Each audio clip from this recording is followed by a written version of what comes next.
Motivation inner होना चाहिए, वो गुब्बारा फूंक के कोई मोटिवेट नहीं कर सकता आपको। तो थोड़ा सा कहानी सुने आप लोग, फिर समय है आपके पास, पर्याप्त है बात करने के लिए, मंच खुला हुआ है। स्टार्ट करें पूजा कि कैसे आपने टेंथ पास किया, क्या क्या हुआ घर में, कुछ बताएं। हाँ सर, जर्नी तो वाकई हम्म। स्ट्रगलिंग रहा। देखिए, मेरा जर्नी एक्चुअली सिविल सर्विस का जर्नी सच बताएं तो शायद मेरे ये एक शायद फिल्मी हो, लेकिन सच बताएं तो ये जर्नी ना मेरे जन्म से पहले स्टार्ट हो गया था, जब मेरी मम्मी बहुत कम उम्र में सिलाई करना शुरू की। जब उनकी शादी हुई, शादी के बाद सामान्यतः 90 के दशक में होता है कि महिलाएं पति पे निर्भर होती है। तो जो मेरी सबसे बड़ी मोटिवेशन की सोर्स थी ना, वो मेरी मम्मी थी। उन्होंने इतने कम उम्र में खुद भी सिलाई किया, और पारिवारिक स्थिति देख के जब वो सिलाई करना स्टार्ट की, पापा का कोई स्थायी इनकम का सोर्स नहीं था। पापा को एक होता है ना 90 के दशक में जो था कि जो मेल होता था उससे सामान्यतः बाहर जाना पड़ता था कमाने के लिए, दिल्ली मुंबई ऐसा कहा भी जाता था। मेरे पापा उन्हीं में से एक थे कि प्रवासी मजदूर कह लीजिए, वही थे। तो मम्मी ने सिलाई से पूरे घर को संभाल रखा था। हम लोग का पढ़ाई, जो भी पढ़ाई हुआ, गवर्नमेंट स्कूल से ही सही, लेकिन वहीं से हुआ। और सिलाई इतना ज्यादा था हम लोगों का कि धीरे धीरे एक हेल्पर का जरूरत हुआ, लेकिन कोई नहीं मिला वहां पे। तो 9 साल की उम्र में हम खुद भी सिलाई करना शुरू किए, मम्मी के साथ हाथ बटाना शुरू किए। पता चला कि 2007 तक आते आते, हेलो, हाँ हाँ, आवाज आ रही है, बोलिए। 2007 तक हाँ हाँ, 2007 तक आते आते कि हम लोगों पे लाखों का कर्ज आ गया है। पापा छोटा बिजनेस स्टार्ट किया, उसके बाद हम लोगों पे लाखों का कर्ज आ गया। फिर पापा को मूव करना पड़ा यही दिल्ली मुंबई, एक जो वर्क होता है एज अ वर्कर। तो जब वो पापा, एक सेकंड, कहीं से आवाज आ रही है। म्यूट कर लेंगे हेलो। प्लीज, जो भी हैं म्यूट कर लें, ठीक है। हम्म। आप लोग म्यूट कर लें, हाँ ठीक है। जी जी। हम्म। जी। हाँ, तो पापा को फिर वही दिल्ली मुंबई आना पड़ा। और वहां पे अब सिर्फ एकमात्र इनकम का सोर्स था हम लोग का सिलाई। और सिलाई में जो हमारा गांव था, पहले अब गांव का हम फेस बताते हैं कि जो गांव की स्थिति थी, वहां ऐसा माइंडसेट था कि 8 9th आते आते लड़कियों की शादी हो जाती थी, शादी हो ही जाती थी। तो एक मेरे अंदर ये भी डर हो गया कि कहीं उस स्टेज में आते आते मेरी भी शादी ना हो जाए। बस हम ये ठाने हुए थे कि शादी ना हो, हम, क्योंकि मुझे कुछ बड़ा करना है, हमेशा से एक ये था। 8 9th में ही मेरे अंदर वो डेवलप हो गया था कि मुझे कुछ बड़ा करना है। तो एक वो फेज आया। फिर जब पापा चले गए तो हुआ कि अब सब सब कुछ सिलाई से करना है। और कर्ज में चूंकि डूबे हुए थे हम लोग, फिर कर्ज उस सिलाई के माध्यम से हम लोग ब्याज भरते थे, और पापा जो कमा के जो भी कुछ भेजते थे उनसे हम लोग अपने उस कर्ज को खत्म किए। फिर आया मेरा 10th का टाइम। 10th के टाइम में चूंकि सिलाई तो एक था ही, सिलाई में हम इतने ज्यादा मास्टर हो गए थे कि मम्मी का सिलाई मेरे बिना कुछ भी नहीं था। तो जब 10th का बारी आया तो 10th में सामान्यतः मेरे गांव में ये था ना कि लड़कियां मैथ्स में फेल होती है, ये एक अवधारणा बना हुआ था कि लड़कियां मैथ्स में फेल होती है। मेरे साथ ऐसा हुआ कि जब हम एग्जाम देने जा रहे होते थे, तब रात तक, सुबह मुझे एग्जाम देने जाना है तो रात तक मुझे सिलाई करना ही होता था कि हाँ ये सिलाई आज इतना खत्म करना है। तो मेरी मम्मी को एक डर हो गया कि कहीं ये भी मैथ्स में फेल ना हो जाए या ऐसा कुछ। तो बहुत डर गई। हाँ, वो मेरी मम्मी मुझे ये सांत्वना देने लगी कि तुम डरो मत, फेल भी हो गई, नेक्स्ट ईयर अटेम्प्ट कर लेना। लेकिन ऐसा हुआ कि 10th में अच्छे खासे मार्क्स भी आए, और मैथ्स में मेरा टॉपर नंबर भी आया, 93 करीब मेरा मार्क्स आया था, वाह, 93। तो टेंथ शानदार। टेंथ तो निकल गया। फिर आया 12th का बारी कि अब 12th में कौन सा सब्जेक्ट रखा जाए। सब कोई कहता आर्ट्स रख लो, कोई कहता कॉमर्स रख लो, साइंस की बात कोई करता ही नहीं था। लेकिन मेरे अंदर उस वक्त ये आ गया था कि मुझे आर्किटेक्चर बनना है। पता नहीं कहाँ से वो ख्वाब मेरे अंदर आ गया था कि हमको आर्किटेक्चर बनना है, वो घर डिजाइन करना, ये वो। तो फिर सोचे कि नहीं, साइंस लेके ही पढ़ेंगे, आर्किटेक्चर बनना है। साइंस लिए भी। और उस वक्त से बिहार गवर्नमेंट का हम शुक्रिया करें कि लड़कियों को वो 10th फर्स्ट डिवीजन करने के बाद जो प्रोत्साहन राशि दिया जाता था, उसका भी लाभ हमको मिला। उससे हम 10th, सॉरी 12th, 11 12th मेरा हुआ उससे। ट्वेल्थ में भी अच्छे खासे ठीक ठाक मार्क्स आ गए, 65% ऑलमोस्ट। तो हुआ कि अब इंजीनियरिंग में एडमिशन लेना है। कुछ ऐसी परिस्थितियां बनी, ये कहाँ से हुआ? पारिवारिक विवाद भी हो गया कि ऐसा पारिवारिक विवाद हुआ कि हमारे पास अब घर भी नहीं था। जो एक कमरे में हम लोग रह रहे थे, वो एक कमरा भी हम लोग का नहीं रहा, बंटवारा हुआ। ऐसा तो पारिवारिक विवाद होता ही है। तो ऐसी परिस्थिति बन गई कि मेरे पूरे परिवार को गांव छोड़कर फिर से वही मूव ऑन करना पड़ा। एक प्रवासी मजदूर समझ लीजिए, उस प्रकार से। तब तक मेरा भाई भी थोड़ा बड़ा हो गया था। हम उस वक्त हम दरभंगा सीएम साइंस कॉलेज में बीएससी में एडमिशन ले चुके थे कि चलो अब इंजीनियरिंग का सपना नहीं हो पाया तो एटलीस्ट हम बीएससी कर लेते हैं। तब तक मेरे दिमाग में यूपीएससी जैसा वर्ड आ गया था कि हाँ, एक यूपीएस होता है जिससे कलेक्टर बनते हैं। तो वो हो गया। फिर मेरे मम्मी पापा घर छोड़ के, क्योंकि यहाँ घर रहा नहीं था, तो इनकम कहाँ से आए, तो मम्मी पापा पापा चूंकि रह रहे थे बाहर, तो मम्मी को भी साथ में जाना पड़ा मुंबई। वो वहां मम्मी फिर सिलाई की और पापा फिर वही कंपनी में जॉब करते थे। और मेरे हम लोग ने अपने भाई मैंने अपने भाई को भेज दिया था पूना कि वो वहां कम से कम कुछ अच्छी एजुकेशन ले ले। फिर आया 2013 का टाइम, जिस वक्त हम बीएससी पार्ट 2 में थे। उस वक्त एक बहुत ही अजीब घटना हुई हम लोगों के साथ। हम्म। कर्ज खत्म करने के बाद कुछ थोड़ा थोड़ा ऐसा सेविंग कर रहे थे। उस सेविंग में हम लोग को लगभग 1 लाख रुपया जमा हुआ था अकाउंट में। तो जिसमें मम्मी पापा सोचे कि दोनों बच्चों को हायर एजुकेशन के लिए कुछ बीटेक करवा दे या कुछ ऐसा, दोनों भाई बहन का कर लेंगे। ऐसा हुआ कि एक फ्रॉड हुआ। उस फ्रॉड के चक्कर में हमारा पूरा पैसा चोरी हो गया, पूरा एक इनके लाख साथ रुपया फ्रॉड ऐसा अकाउंट से हुआ नहीं था हुआ। कि इनके पिताजी बैंक के एटीएम में थे और ये इनके पिताजी दिहाड़ी मजदूर हैं, वो पढ़े लिखे इतने नहीं हैं। तो फ्रॉड में ये जी हुआ कि कोई सज्जन पीछे खड़े थे, स्मार्ट सज्जन, और इनके पिताजी जब एटीएम से पैसा निकाल रहे थे तो उन्हीं के बीच में इनका एटीएम फंसा। तो वो चाहे कि हम आपकी मदद कर देते हैं। इनको लगा कि ठीक है, ये बेचारे इंसान आदमी, गरीब मजदूर आदमी। तो वो क्या कहते हैं, मदद करने के चक्कर में क्या किया, इनके एटीएम कार्ड ही चेंज कर लिया उन्होंने। कार्ड चेंज करने के बाद जो 1 लाख रुपए इनके पिताजी ने अपने जीवन के संघर्ष से बचा के रखे थे, वो सारे के सारे पैसे उन्होंने निकाल लिए थे। तो आप समझ सकते हैं एक मध्यवर्गीय परिवार के ऐप- पास 1 लाख रुपए सही। उसका अगर बैंक से निकाल लिया जाए तो फिर क्या होगा। फिर इन्होंने स्टार्ट किया कि फिर ये गई एसपी, क्या कहते हैं, थानेदार के पास शिकायत करने के लिए, जो दरोगा के पास हम लोग जाते हैं। वहां पे जाने के बाद तो कोई शिकायत लिखता नहीं है। सुमन दरोगा थी, अब तो नहीं है, तो वो बता भी देंगे कि कितना शिकायत लिखा जाता है। ठीक है। तो फिर ऐसा हुआ कि अभी वहां भी लिखा हूँ नहीं। सर। क्या क्या हुआ सुमन? अभी भी हूँ, अभी रिजाइन नहीं हुआ अच्छा, है। रिजाइन तुम्हारा नहीं हुआ अभी तक? अच्छा ठीक है, नहीं सर, रिजाइन अभी कर नहीं दो। हुआ। एसपी ऑफिस गई थी ना? एसपी ऑफिस किस लिए? वो बोली थी ना कि जाएंगे बात करने के लिए एसपी मैम से।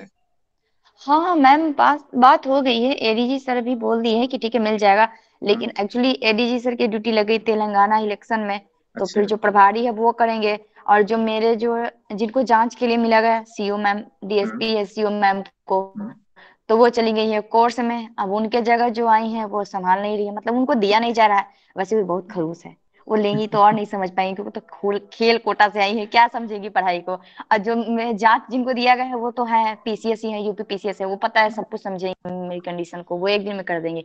तो मैं सोच रही हूँ मैं उनका ही वेट कर लेती हूँ, अच्छा क्योंकि अच्छा। उनके जो स्टाफ है वो खुद ही बोल रहे हैं कि आएंगी मैम तभी दिया जाएगा। हम्म।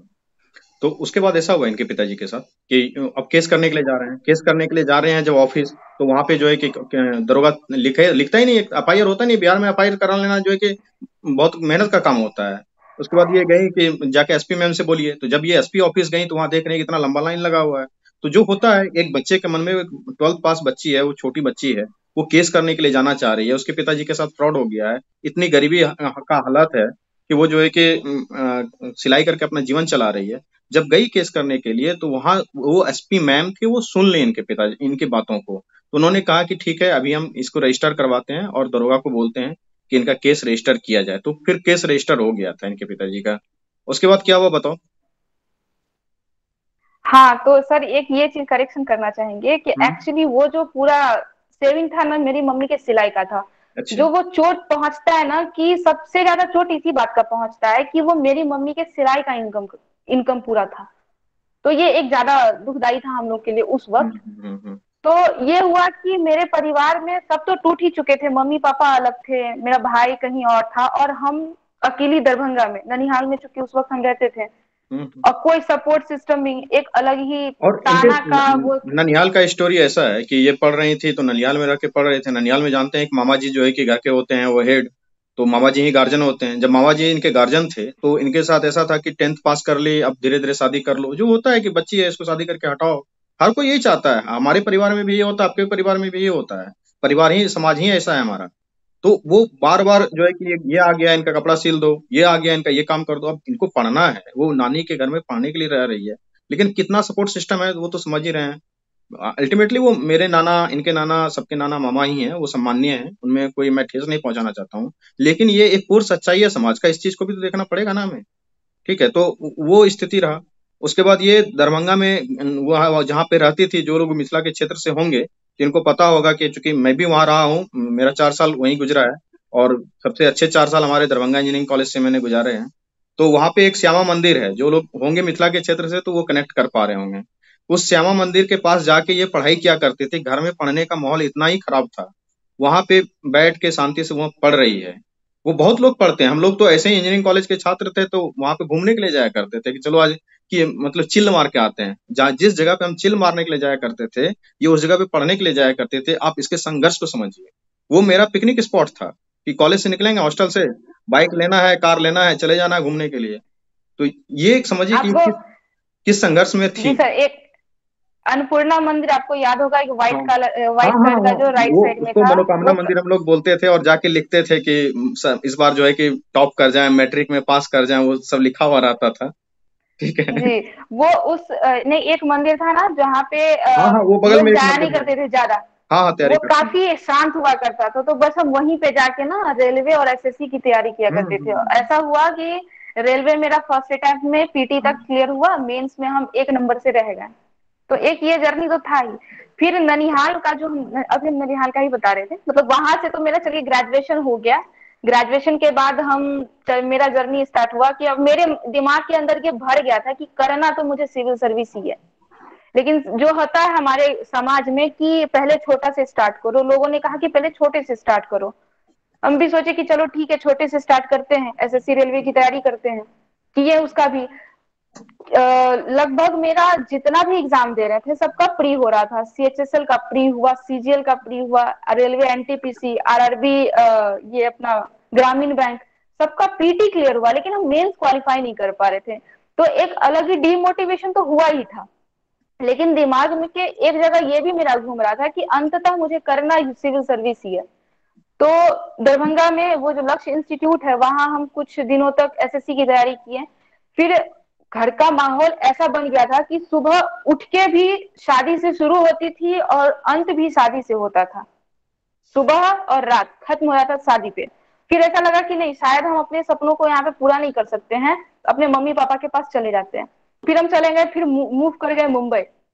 जब मुंबई वहां गए मम्मी पापा के पास, बोईसर एक जगह है, पालघर डिस्ट्रिक्ट, आप लोगों ने सुना होगा, कुछ दिन विवादों में भी रहा था। एक साधु की हत्या हुई तो थी वहां उसी, पे पालगढ़ में। जी जी, तो वही डिस्ट्रिक्ट पड़ता है, बोईसर नाम का एक जगह है, वहां पे मम्मी पापा दुकान करते थे। तो दुकान एक्चुअली में हम लोग का उस वक्त हम भी नहीं देखे थे, 4 साल के दौरान हम भी नहीं देखे थे कि मम्मी पापा कहाँ क्या काम करते हैं। जब वहां पहुंचे तो पता चला कि वो तो फुटपाथ है, एक फुटपाथ गटर है, उसके ऊपर पापा दुकान लगाते हैं। और वहीं पे सीजन का जो भी कुछ आता था, जैसे ठंडी के दिन में स्वेटर, ये 1 मिनट मैं यहाँ पे बारिश के रोकना दिन। चाहूंगा तुमको। ऐसा है कि हमारे जी जी। बीच संजय जी हैं, और हम लोगों में से सबसे सीनियर मेंबर, इस बार इनका 96 रैंक है। ये जिला शिक्षा पदाधिकारी हैं। ये बैंक में अभी भी कार्यरत हैं, सीनियर मैनेजर से भी ऊपर के पोस्ट पे हैं। संजय जी काफी सीनियर हैं, क्योंकि हम लोगों के गाइडेंस में ये थे। ठीक है, लेकिन पर्सनली संजय जी का मैं भी सम्मान करता हूँ। ये इस एज में मुझसे बड़े हैं। इनका जो है कि 10 साल का लड़का है जो 10th क्लास में पढ़ता है, और इन्होंने इतनी संघर्ष के बाद ये सफलता प्राप्त की है। तो संजय जी चाहेंगे आप अपना क्या कहते हैं, कैमरा ऑन करें, और बहुत सारे बच्चे आपसे मिलने के लिए बेताब हैं। हम लोग भी नमस्ते आपसे सर। जुड़े हुए सर। पहले तो नमस्ते बहुत संजय बहुत जी। कॉन्ग्रेचुलेशन। आप समझ थैंक यू सकते मैम, हैं थैंक कि यू। ये हम लोगों के साथ थे, और संजय जी काफी बड़े हैं। हाँ। हम लोग के गाइडेंस में थे, अलग बात है, लेकिन संजय जी का संघर्ष बहुत लंबा है, बहुत लंबा संघर्ष है। आप इनको समझ सकते हैं कि इनके ये ऐसा बताते हैं कि ये अपने बच्चे के पेरेंट टीचर की मीटिंग तक में नहीं जा पाते थे। बैंक में जॉब होती थी, सवेरे 9 बजे का निकलना रहता है, 7 बजे ये घर आते थे और 3-4 घंटे जो मिलते थे उन्हीं में ये पढ़ाई किया करते थे। अभी मेरी बात हो रही थी संजय जी से कि संजय जी आ जाइएगा जरा सा क्लास में, बच्चे आपको याद कर रहे हैं। तो संजय जी बोल रहे हैं कि कौन से एग्जीक्यूटिव ऑफिसर के मीटिंग में थे संजय जी, कहाँ थे? सर ये रिव्यू चलता है बाई मंथली, मतलब हर 2 महीने के ऊपर हेड ऑफिस के साथ में। तो अभी 20 मिनट पहले संजय जी घर आए हैं और फिर इतने लगनशील व्यक्ति हैं कि कहने पे जो है कि अभी आपके बीच में भी हैं। तो आप संघर्ष का कोई अंत नहीं है, ये देख सकते हैं कि कितना जॉब में रहते हुए उन्होंने संघर्ष किया है। तो ऐसा है संजय जी कि आज पूजा है हमारे साथ, और भी शालिनी वगैरह जो हमारी बैचमेट हैं, आपकी बैचमेट हैं, वो सारे तो लोग हैं ही। आज पूजा खास रूप से आई हुई हैं और ये भी एक दिहाड़ी मजदूर की बेटी हैं और इनका भी संघर्ष बहुत शानदार है। तो थोड़ी सी इनकी स्टोरी चल रही है, उसके बाद बच्चे सवाल करेंगे और आपका जी, अनुभव मैं तो सुन रहा था सर, मैं सुन रहा था सर। हाँ, और आपका अनुभव जी तो बहुत लंबा है, तो जरूर आप बने रहेंगे और बच्चों को जो है कि जवाब जरूर देंगे आप भी। जी ठीक है, जी सर, जी सर। तो स्टार्ट करें पूजा, कहाँ पे थे हम लोग? जी सर। हाँ, यही कि मेरा जब जर्नी शुरू हुआ था मुंबई, मेरा 3 फेज था अपने ही जीवन का। अब असली जर्नी जो मेरा सिविल सर्विस का था, यही महाराष्ट्र। सब मेरे से ये पूछ रहे हैं कि आपने कहाँ से तैयारी की और कहाँ से, एक्चुअली कहाँ से। लेकिन देखिए, मेरा जो इंटीग्रेटेड कोई तैयारी नहीं रहा है। अगर सच बताए तो हम 64 का जब हम मेंस दिए थे, उस वक्त हम मुंबई में थे, वहां से हम दिए थे। वहां एक अलग ही स्ट्रगल था। 66 का जब हम मेंस दिए तो उस वक्त हम गांव में आ गए थे, तो वो गांव से तैयारी किए। और 67 का जब हम मेंस दे रहे हैं तो दिल्ली से किए। तो मेरा ये कोई इंटीग्रेटेड कुछ रहा ही नहीं है कि, क्योंकि मेरे हम लोग के जीवन में ना अस्थायित्व खो चुका था, अस्थायित्व था ही नहीं। कभी वहां, कभी वहां, कभी वहां, क्योंकि हम लोग के पास एक घर था ही नहीं, खाली जमीन था, वहां पे घर बनाना था। तब जाके हम लोग गांव में स्टेबल रह पाते। तो सच बताएं तो एक सीधी जर्नी यही थी कि मेरे लाइफ में हर वो फेज आया कि जहां हम पढ़ाई को छोड़ दें। लेकिन मेरे अंदर जो था ना कि नहीं, जाना सिविल सर्विस में ही है, तो इस वो पढ़ाई हम नहीं छोड़ पाए कि नहीं, छोड़ना नहीं है। बहुत लोग, जब हम एसएससी 2018 से हम सिविल सर्विस किए, 2018 में हम एसएससी को बंद कर दिए पूरी तरह कि अब उनको देना ही नहीं है एसएससी। सब लोग मेरे खिलाफ हो गए कि ये क्या कर रही हो, अभी तुम मेंस तक पहुंच रही हो, क्यों छोड़ रही हो। तो उस वक्त लगा ना कि नहीं, जाना तो सिविल सर्विस में है, तो क्यों हम उधर मेहनत करें। बस देना शुरू किया। ऐसा हुआ कि फर्स्ट टाइम में मेरा पीटी 64 का पीटी क्वालिफाई हुआ। मेंस के लिए उस वक्त हम तैयार थे ही नहीं, क्योंकि पीटी तो हम सिलाई के साथ क्वालिफाई कर सकते थे। 2 पीटी हम किए सिलाई के साथ क्वालिफाई, लेकिन हम मेरा मेंस नहीं हो पा रहा था। तो बस 67 में हाँ, इसमें एक सबसे बड़ा योगदान जो है वो मेरे भाई का है, मम्मी पापा का तो है ही। 2018 में मेरे भाई का जब ग्रेजुएशन हुआ, तो घर का पूरा जिम्मेदारी वो खुद के सर पे उठाया, ओवर टाइम जॉब किया। अभी भी वो कर रहा है, अभी भी वो नहीं है घर पे, जॉब ही कर रहा है वो। तो इसलिए कि दीदी को कोई परेशानी ना हो, आर्थिक तंगी से उन्हें कोई टेंशन ना हो, ताकि वो सिर्फ तैयारी कर सके। तो एक ये पूरा मेरा से इंटीग्रेटेड था। तब एक, हाँ, एक फेज था मेरा कोरोना का। कोरोना के टाइम में हम लोग मुंबई में ही फंसे हुए थे। ऐसे फंसे थे कि इनकम का सारा सोर्स बंद हो गया, सब कुछ, लॉकडाउन ही चूंकि हो चुका था। तो अब खाने के लिए क्या किया जाए। तो कहते हैं ना, आपदा में अवसर। हम लोग को चूंकि सिलाई आता था और मास्क का वहां पे चलन हो गया, तो हम लोग फिर मास्क बनाना शुरू किए। मास्क का भी ऐसा हुआ कि 2 से ढाई महीना ही मास्क का चलन रहा। उसके बाद क्या किया जाए, तो उसके बाद हम लोग ठेले पे सब्जी बेचे, आलू प्याज बेचे। मतलब वो दिन को जब याद करते हैं ना कि कहाँ हम ठेले पे सब्जी बेच रहे थे, कहाँ हम फुटपाथ पे स्वेटर बेच रहे थे, खुद भी हम वहां पे खड़े होके बेचते थे फुटपाथ पे, और आज हम कहीं एक पदाधिकारी के पद पे चयन हुए हैं। तो अच्छा भी लगता है और शायद लोगों के लिए इंस्पायरिंग हो। तो बस मेरा यही जर्नी रहा है, और हम क्या बताएं, जर्नी बहुत लंबा है। सीधे रूप में हम यही कहेंगे कि हार मत मानिए, खुद पे विश्वास करना बहुत जरूरी है। हम एक ऐसे टाइम में ये फैसला लिए सिविल सर्विस में आने का, जब मेरे पास कुछ भी नहीं था, न तैयारी का हम कुछ जानते थे, सिलेबस क्या है कुछ भी नहीं जानते थे। और हम सारे एग्जाम के सेकंड स्टेज पर पहुंच रहे थे। उस वक्त हम किताब को, उस किताब को बंद करके हम सिविल सर्विस का तैयारी शुरू किए। कि अब करना है तो यही करना है। 2 बार हम मेंस में फेल हुए, तब भी मेरा मोरल डाउन हुआ ही नहीं, क्योंकि जब हम पीटी क्लियर किए ना तो एक मेरे मन में ये आत्मविश्वास आ गया कि नहीं,